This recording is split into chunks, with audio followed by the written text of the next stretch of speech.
नमस्कार, स्वागत आपका। मैं हूं आपके साथ मनोराज सक्सेना। मध्य पूर्व की स्थिति इन दिनों बेहद नाजुक और अनिश्चित बनी हुई है। ईरान और अमेरिका के बीच शांति वार्ता को लेकर एक नई अड़चन सामने आई है। ईरान ने दूसरे दौर की बातचीत से पहले एक सख्त शर्त रख दी है। उन्होंने साफ कहा है कि पाकिस्तान में होने वाली बैठक में तब तक कोई प्रतिनिधिमंडल नहीं भेजेंगे जब तक अमेरिका अपनी नौसैनिक नाकेबंदी पूरी तरह से हटा नहीं देता। ये शर्त ईरान की सरकारी समाचार एजेंसी तस्नीम से जारी की गई है। एजेंसी के मुताबिक जब तक अमेरिका के जंगी जहाज ईरान के बंदरगाहों के आसपास तैनात हैं और हॉर्मुज जलडमरू मध्य पर नाकेबंदी जारी है, तब तक ईरान पाकिस्तान नहीं जाएगा।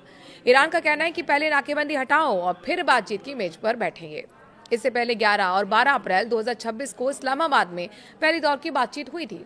उसमें कोई ठोस समझौता नहीं हो पाया। मुख्य मुद्दे थे ईरान का परमाणु कार्यक्रम, हॉर्मुज जलडमरू मध्य पर नियंत्रण, प्रतिबंध हटाने की मांग और क्षेत्रीय सुरक्षा। बातचीत टूटने के बाद अमेरिका ने ईरान के बंदरगाहों पर नौसैनिक नाकेबंदी लगा दी।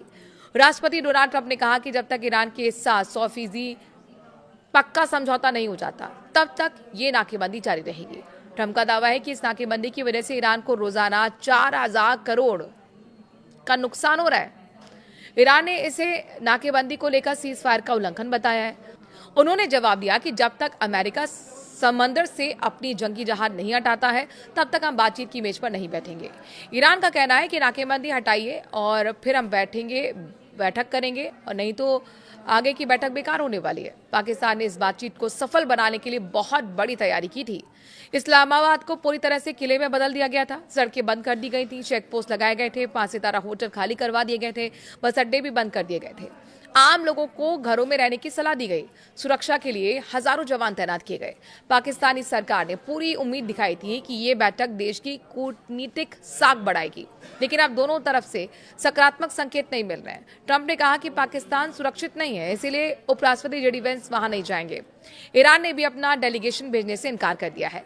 जिस कूटनीतिक आयोजन को पाकिस्तान ने इतनी मेहनत के साथ तैयार किया था, अब वो शुरू होने से पहले ही अनिश्चितता में फंस गया है। यह अमेरिका और ईरान के बीच एक तरह के अहंकार की लड़ाई बन गई है, जिसमें पाकिस्तान का पूरा प्रशासन बेवजह परेशान हो रहा है। अब समझते हैं कि ये नाकेबंदी क्यों लगाई गई है। हॉर्मुज जलडमरू मध्य दुनिया का सबसे महत्वपूर्ण जलमार्ग है। यहाँ से वैश्विक तेल व्यापार का 20 से 30% हिस्सा गुजरता है। ईरान इस इलाके पर अपना नियंत्रण रखता है और कभी कभी जहाजों से टोल भी वसूलता है।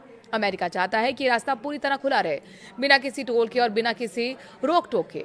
बातचीत में अमेरिका ने ईरान से मांग की कि वो अपना परमाणु समृद्धिकरण कार्यक्रम बंद कर दे, हाईली एनरिच्ड यूरेनियम सौंप दे और क्षेत्रीय सहयोगों जैसे हिजबुल्लाह, हमास और हुती विद्रोहियों को फंडिंग बंद करे।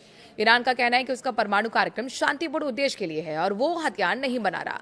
ईरान ने अपनी शर्तें रखी: स्थायी सीज फायर, प्रतिबंध हटाना और जमा संपत्ति वापस करना, हॉर्मुज पर अपना नियंत्रण बनाए रखना। पहली बैठक में ये मुद्दे सुलझ नहीं पाए और इसीलिए अमेरिका ने दबाव बनाने के लिए नाकेबंदी शुरू कर दी। ये पूरा मामला सिर्फ 2 देशों की लड़ाई नहीं है, इसका असर पूरी दुनिया पर पड़ रहा है। तेल की कीमतें बढ़ रही हैं, शिपिंग कंपनियां चिंतित हैं और वैश्विक अर्थव्यवस्था पर दबाव भी बढ़ रहा है।